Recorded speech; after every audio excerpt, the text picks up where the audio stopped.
So we're going to take a second and actually talk a little bit about skill checks in Dungeons & Dragons 5th edition. Some of the ways to use them, some of the ways not to use them, and my personal opinion on them. But let's get right on into this.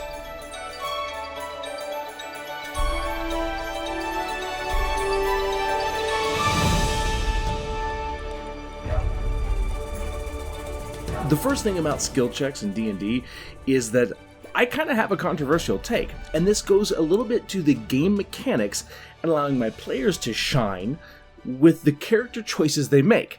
I don't necessarily allow people to make skill checks if they don't have proficiency in the skill. But Richard, what about the fact that they could achieve it anyway? Listen, this is not a hard and fast rule. Let me say that first. Secondly, this has to do with the mechanics of the game. When you choose a certain skill in the game, it gives you proficiency. It allows you to do things that the other characters at that table, the other players at the table, may not be able to do. That's really the key here. That's really the thing that we're talking about. And so let's delve into that a little bit. Why would I not allow certain characters at the table not be able to choose a skill? Well, what about persuasion? This is always the easiest because I may not be proficient in it, but I'll still be able to persuade people because I have a high charisma. That's kind of the point. You've chosen to have a character with high charisma, and you're allowing that high stat to make it so you don't have to take a skill, but still get access to what that skill may allow you to have. So mechanically and thematically, sure, I can see how that would work. Well, just roll me a charisma check if you convince the shopkeep to actually give you lower prices. I say no to that. Why? Because the person that has persuasion, that took the skill, that sacrificed another skill to have that, is the one that gets to roll that roll. But Richard, that's not how the real world works. You're right. It's a game. It's a tabletop role-playing game, and I want to reward people for the choices that they made during character creation. This is something that we don't talk about very often. If you, as a player, choose to take a certain skill, you want to be rewarded from that by being able to use it. If someone sitting next to you gets to do it every single time and they've never taken that skill, it takes away from that. Well, proficiency is what gives us the bonus. It's what makes you better. Really? A level 1 character has a 10% better chance to do it than someone that doesn't have proficiency? Well, I don't like that. I think that takes away from the actual skill that allows proficiency. Now, we can talk about the legalities of this as far as rules at the table goes. Yes, I said legalities because we're talking to rules lawyers here. Let's think about this. As a players and as dungeon masters, and always keeping in the fact that fun is the most important thing. If fun is what we're focused on, then let's focus on that. And let's say you as a character decide on the fly, well, when I was growing up, even though I was from nobility, my dad used to take me out into the forest and actually show me how to survive. That's why I have survival skills. Then that would have been something that you would have said in your background to give you proficiency in survival. Proficiency simply means you have access to that skill. It does not necessarily mean you're proficient in it because we have varying degrees. And with Dungeons & Dragons 5th edition mechanics, I much prefer a 3rd edition or 3.5 when it comes to skills. Pathfinder does a much better job of this, allowing people to be much more proficient. Now, when you get into bards and rogues that have ridiculous bonuses, that's where they shine. Being able to succeed in those skills and almost impossible feats is what that character, what that player has chosen to do. So in the end, when I'm using skill checks, what it really comes down to is making sure that my players are being rewarded for their choices. I'm not punishing the players that didn't take that. It's just mechanically in the game. We are playing a game that they're not able to do those skill checks. They have chosen something else. They've chosen a different path that gives them expertise elsewhere. That's my point. It's not that this is a hard, fast rule. In fact, you may reward roleplay over anything else. But this kind of goes back to when we're talking about skill checks and someone says, roleplay with me how you're going to barter with the shopkeep to get those prices lower. And we roleplay and I go, I didn't like that. I'm going to give you disadvantage on your check. I have a problem with that fundamentally because as a player, I may choose a skill that I'm not good at. I may not be good at orating. I may not be good at presenting persuasion, intimidation, but I want my character to be. So in my games, I always have people roll first. Just as if you don't have intimidation, no, you're not going to be able to intimidate. Are there exceptions to this rule? Absolutely there are. When someone comes up with a great role-playing experience or a role-playing idea, as I want to try to intimidate this person, but I'm going to do this, and they lean on a skill that they do have, that's not them rolling without proficiency. That's them being creative with the skills and the things they have. How do you look at this? Well, let's just talk about for a second. Let's say we're dungeon delving, right? And we're lost in a dungeon. But my person says, hey, if this feels like a temple, maybe it's built like a temple. Maybe I can use my religion check to actually see the layout and which direction we should go. That's a great idea. This was a religious facility, and temples usually are based upon some genuine factor. So why not do that? Why not have that person roll a religion check in place of a survival check, in place of a perception check?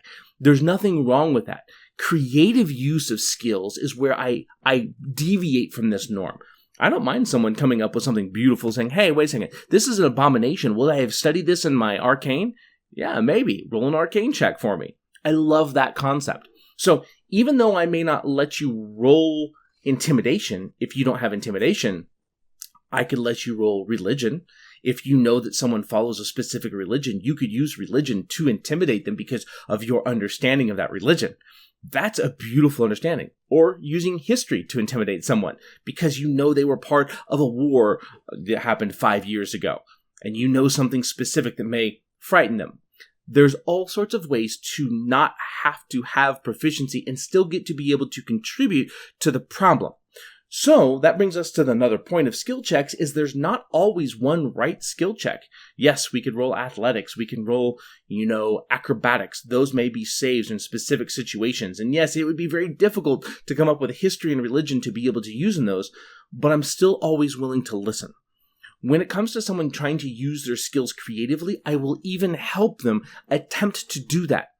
One of the things that we fail to do as dungeon masters is to look at the situation as a whole and really allow their players to be part of that storytelling process.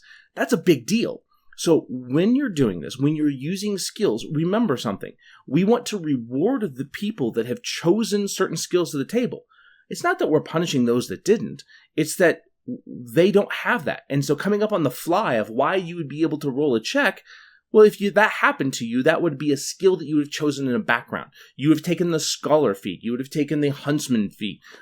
Background, my bad. Or you would have taken a feat. If I wanted to be better at skills, I'm going to take a feat to give me those skills instead of giving me an ASI if I wanted to be more skill-oriented.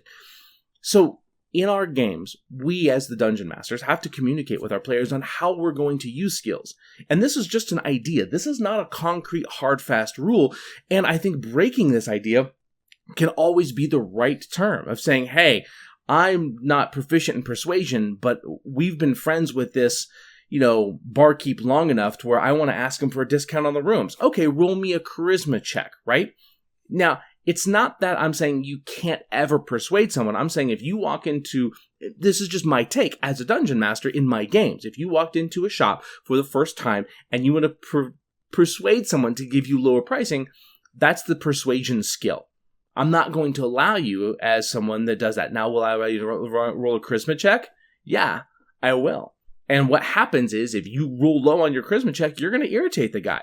If you roll high on your charisma check, he'll at least be your friend, but he's still going to charge you full price. So it's not that I'm not going to allow you to roll or allow you to attempt, just the outcome is not going to be as you see fit. This is a collaborative storytelling event. I'm not telling my players no at any point in time, but I'm not telling them yes to things that wouldn't make sense to that NPC or that character. Do we want amazing things to happen? Absolutely. And so when I have, getting the king to renounce his throne, roll a persuasion check. Yeah, I'm not going to give you it's not going to happen, but you may increase your standing with the king. There's so many ways to utilize skill checks that what I want you to do in your game is explore these things. Allow people to be creative by using alternative skills. Different from alternative facts, but alternative skills being I want to apply a skill creatively to a situation.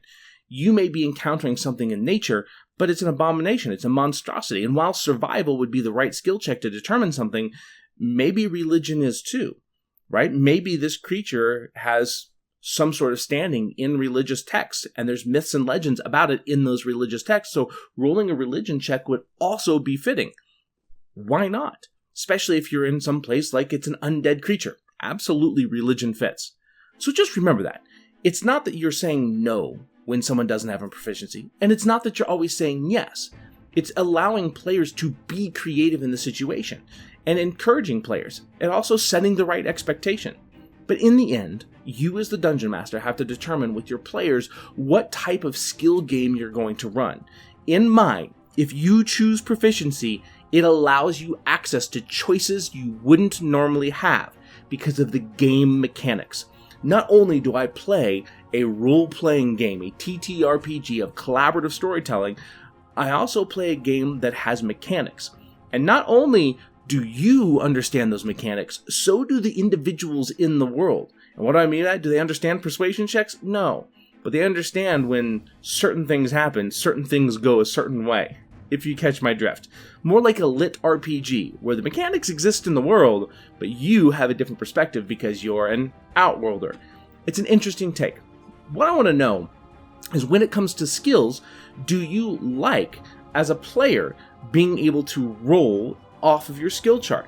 And if you do you think that's fair to the players that chose those skills?